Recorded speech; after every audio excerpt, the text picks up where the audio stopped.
lasa po ng inyo pong matitikman po sa amin. Pinapanatili namin siyang affordable kasi kapag sinabi mong Mexican food, minsan nag-aalangan yung mga tao na pricey siya eh. So inilapit namin siya sa masa para matikman po nila at masubukan naman yung mga ganitong klase ng pagkain.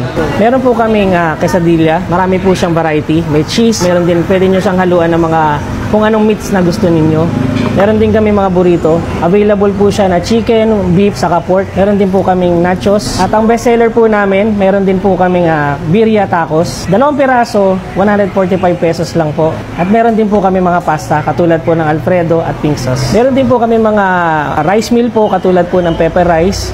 Kung gusto po ninyo ng mga naka-sizzling plate po na rice meal po na maliban po sa mga Mexican food. Meron din po kami carne asada tacos. Meron din po kami chimichanga. Sana po mabisita niyo po kami dito sa Yuseco Street, Tondo, Manila. Bukas po kami Monday to Friday, 5 p.m. to 11 p.m. po. So good day mga katakas. Nandito tayo ngayon sa may Yuseco Street dito sa may Tondo, Manila. Kung saan pinuntahan nga natin ang isa sa kauna-unahang nagbenta ng Mexican foods dito sa may Tondo. At ang solid dito mga katakas to, since 2018 pa sila dito, before pandemic, nagbebenta na sila ng mga solid na Mexican food. At yung isa sa pinaka nagustuhan namin dito, for as low as 199 pesos, meron ka ng isang